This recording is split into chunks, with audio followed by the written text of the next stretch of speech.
Segundo livro dos Reis, capítulo de número 4,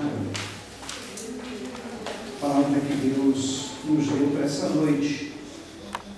Segundo livro dos Reis, capítulo de número 4, e mais este culto pela campanha das famílias. Sim, os que vieram para assistir a aula do batismo, pegar instrução para o batismo, o Jailson já está aguardando vocês ali no nosso espaço ao lado, tá? Para todos aqueles que vão ser batizados, isso podem vir. Segundo livro dos Reis, capítulo de número 4. Nós vamos ler a partir do versículo 8 até o último versículo do capítulo, até o versículo 36. Segundo livro dos Reis, capítulo 4, versículos 8 até o 37, ok? Para quem não achou, o texto já está projetado aí. E diz assim, eu vou ler junto com vocês aí, para ficar na mesma linguagem, e porque também enxergo melhor. Sucedeu também um dia que, indo Eliseu a Sunem, havia ali uma mulher importante, a qual o reteve para comer pão. E sucedeu que todas as vezes que passava por ali, entrava para comer pão. E ela disse ao seu marido: eis que tenho observado que este que sempre passa por nós é um santo homem de Deus. Façamos-lhes, pois, um pequeno quarto junto ao muro, e ali lhe ponhamos uma cama, uma mesa, uma cadeira e um candeeiro. E há de ser que, vindo ele a nós, para ali se recolherá. E sucedeu que um dia ele chegou ali e recolheu-se àquele quarto e se deitou. Então disse ao seu servo Geazi: chama essa sunamita. E chamando-a ele, ela se pôs diante dele. Porque ele tinha falado a Geazi: dize-lhe, eis que tu nos tens tratado com todo o desvelo. O que se há de fazer por ti? Haverá alguma coisa de que se fale por ti ao rei ou ao capitão do exército? E disse ela: eu habito no meio do meu povo. Então disse ele: que se há de fazer por ela? E Geazi disse: ora, ela não tem filho, e seu marido é velho. Por isso disse ele: chama. E chamando-a ele, ela se pôs à porta. E ele disse: a esse tempo determinado, segundo o tempo da vida, abraçarás um filho. E disse ela: não, meu senhor, homem de Deus, não mintas a tua serva. E concebeu a mulher, e deu à luz um filho, no tempo determinado, no ano seguinte, segundo Eliseu lhe dissera. E crescendo o filho, sucedeu que um dia saiu para ter com seu pai, que estava com os segadores. E disse a seu pai: ai, minha cabeça, ai, minha cabeça. Então disse ao moço: leva-o à sua mãe. E ele o tomou e o levou à sua mãe, e esteve sobre os seus joelhos até o meio-dia, e morreu. E subiu ela, e o deitou sobre a cama do homem de Deus, e fechou a porta e saiu. E chamou-a a seu marido, e disse: manda-lhe já um dos moços, e uma das jumentas, para que eu corra ao homem de Deus e volte.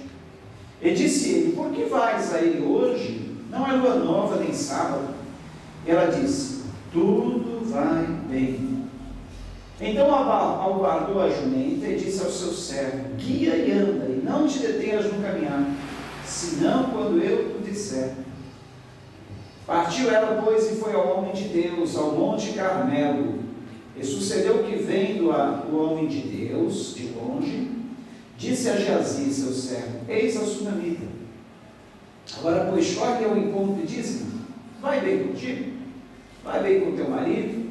Vai bem com teu filho? Ela disse: vai tudo bem. Chegando ela, pois, ao homem de Deus ao monte, pegou nos seus pés, mas chegou Geazi para retirá-la.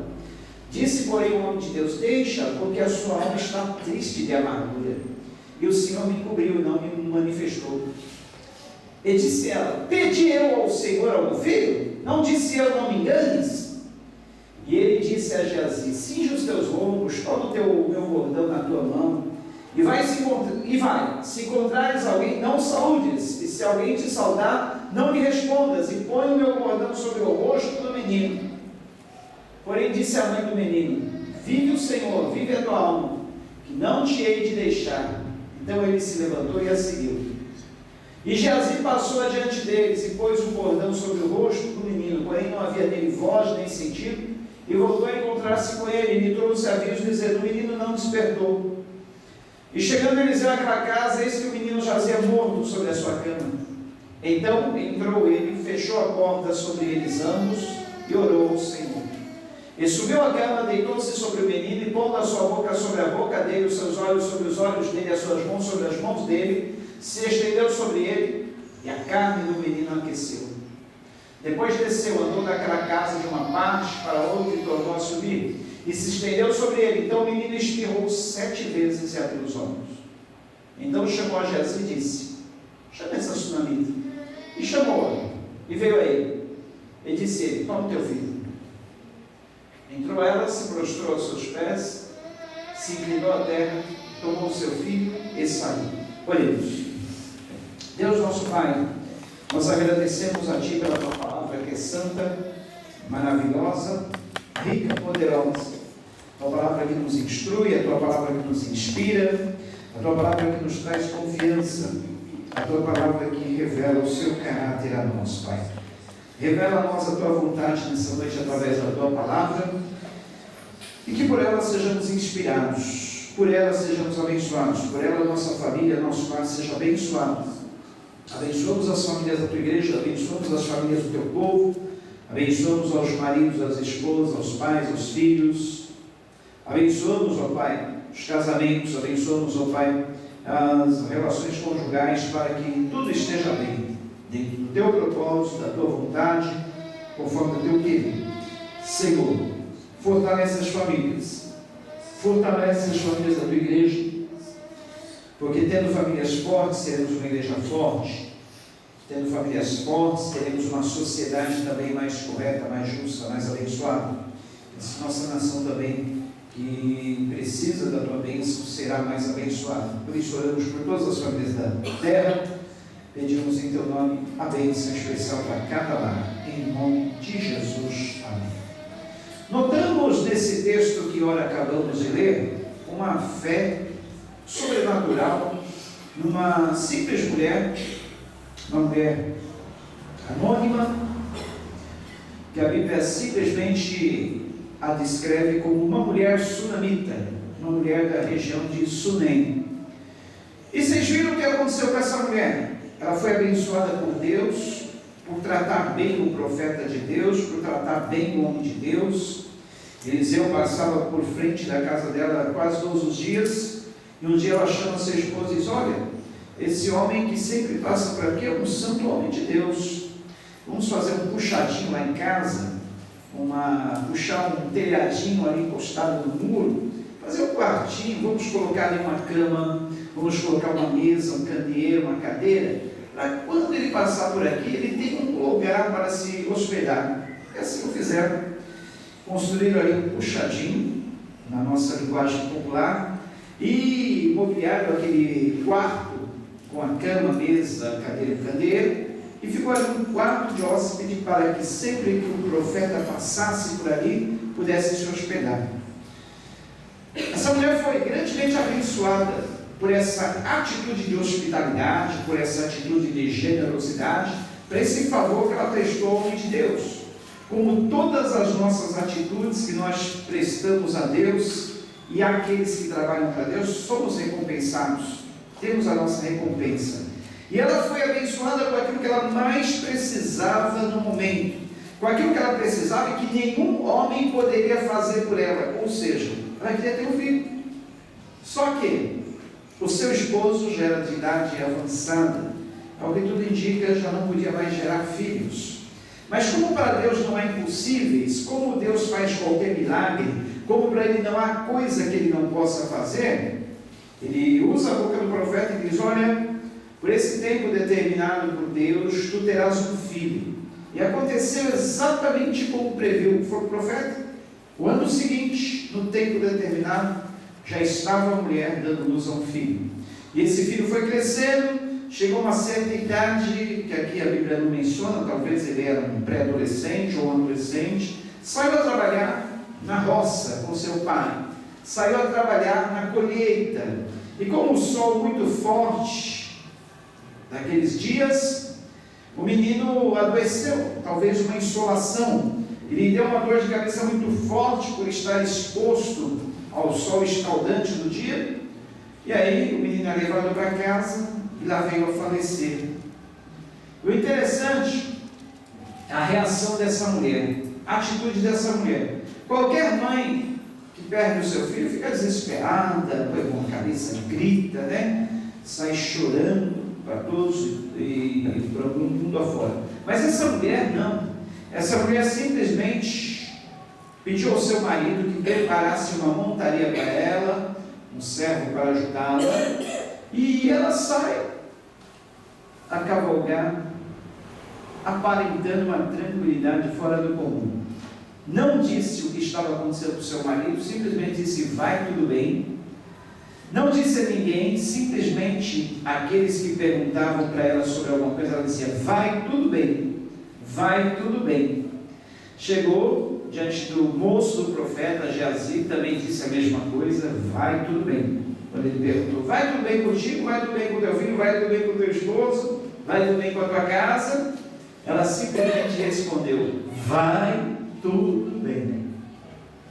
Ela só abriu o coração, ela só derramou a sua alma no momento certo, na hora certa, para a pessoa certa. Quando chegou o homem de Deus, então ela desabafou: olha, por quê?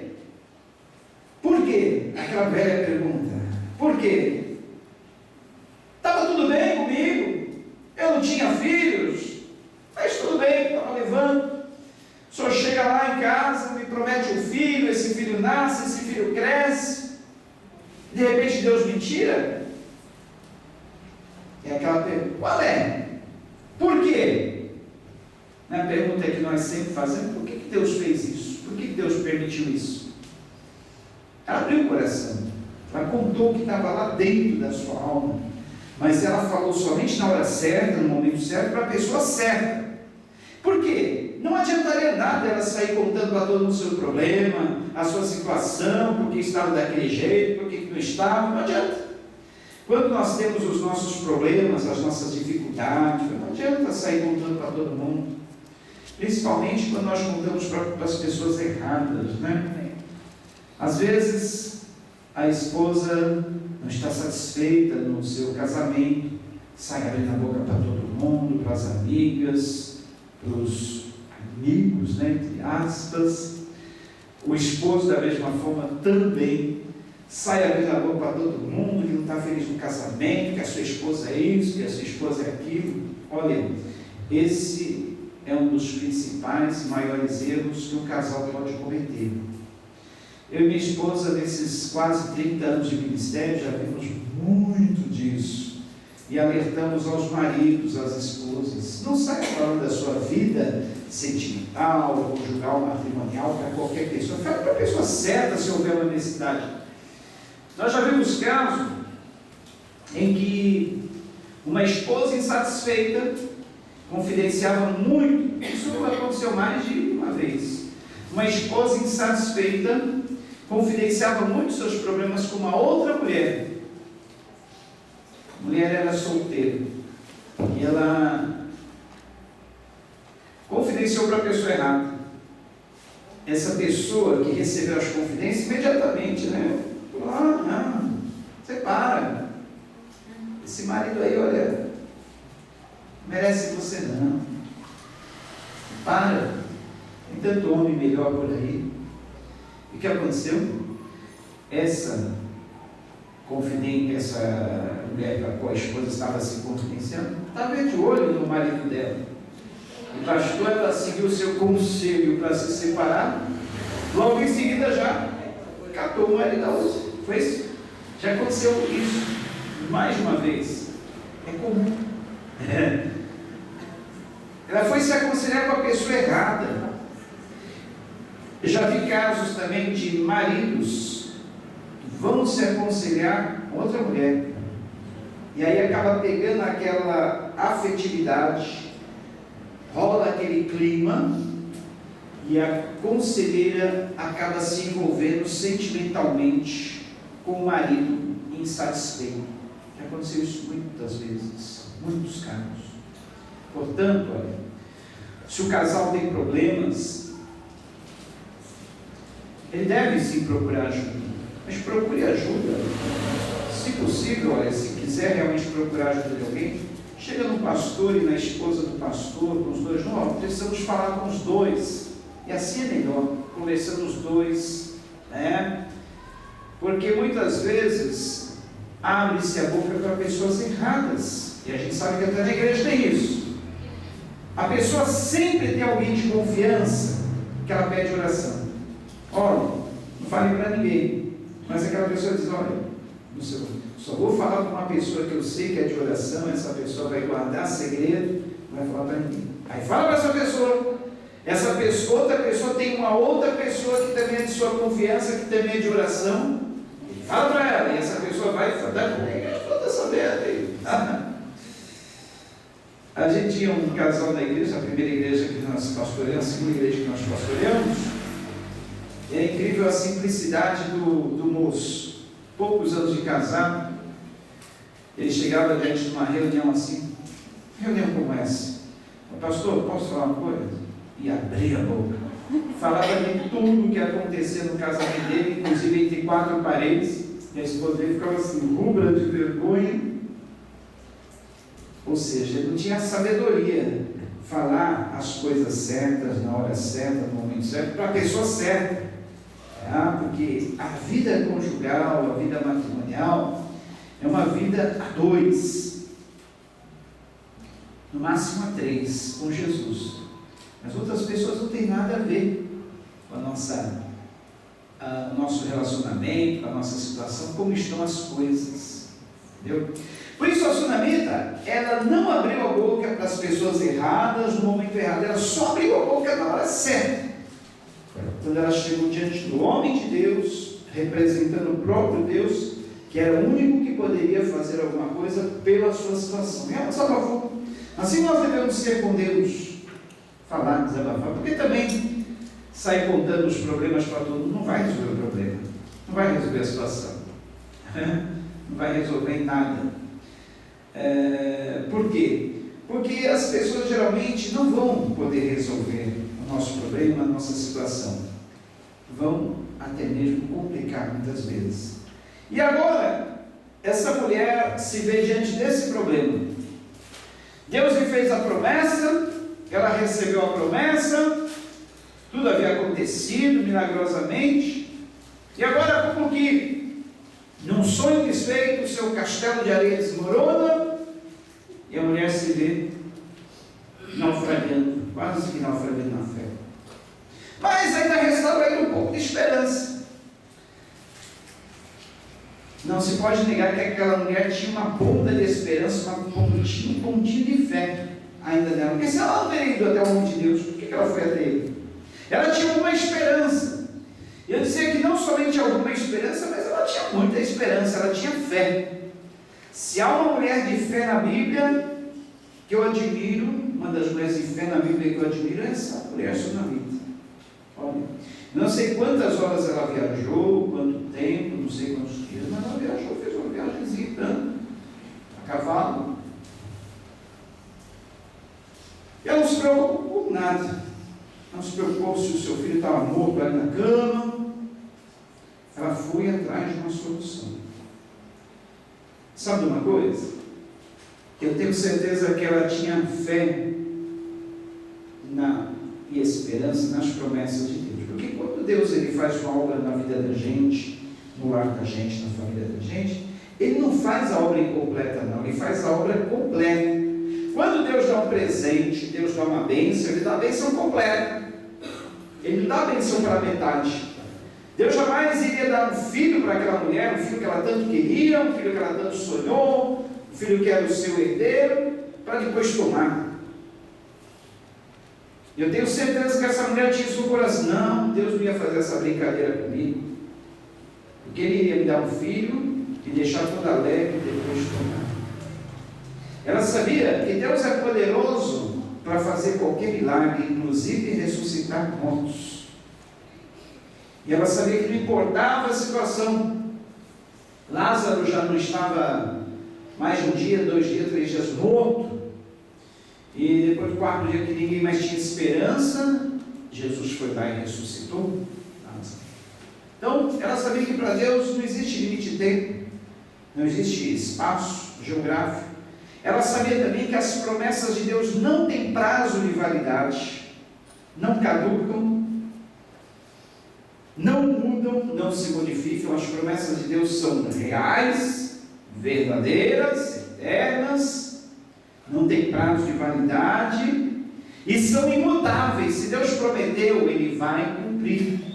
Se tem promessas de Deus na tua vida, se tem promessas de Deus para a tua família, todos aqui têm promessas de Deus para a família. Olha, Atos 16, eu creio no Senhor Deus, no Senhor Jesus, será salvo tu e tua casa. Todos têm promessa de Deus.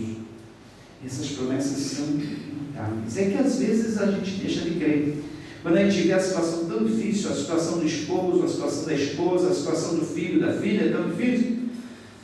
Será que Deus Ele pode fazer um milagre na minha casa, na minha família, na minha vida, do meu esposo, da minha esposa, do meu filho? Agora eu pergunto, o que Deus não pode fazer? Deus pode fazer todas as coisas. Deus pode fazer qualquer milagre. Não há o que Ele não possa fazer. Os impossíveis para o homem são totalmente possíveis para Deus. Os impossíveis para o homem são totalmente possíveis para Deus. E agora então, ela busca a solução, porque ela sabia que com Jesus, Deus na vida dela, estava tudo bem. Ela afirmou e afirmou que estava tudo bem, porque já tinha Deus. E quando se tem Deus, está tudo bem, né? Mesmo que as situações pareçam ser contrárias, quando se tem Deus, está tudo bem. E agora então, ela cria mais do que nunca no milagre. O profeta de Deus foi até o quartinho onde o menino estava, a cama dele, a cama do profeta. E ele se debruça sobre o menino, olhos com olhos, nariz com nariz, boca com boca, mãos com mãos, pés com pés. E a princípio nada acontece. Depois de um certo tempo a pele do menino começa a se aquecer, mas o milagre ainda não estava completo. Ele continua ali andando pela casa, anda por um cômodo, anda por outro, ora, roga, clama a Deus, volta novamente no quarto, se debruça novamente sobre o menino. Olha a perseverança. Muitas vezes Deus não faz o milagre na hora, no momento imediato, mas Deus tem um tempo e uma forma de agir. E quando então o profeta persiste naquela oração, novamente olhos nos olhos, nariz com nariz, boca com boca, mão com pés com pés, o menino então espirra 7 vezes e torna a viver, porque para Deus não há impossível.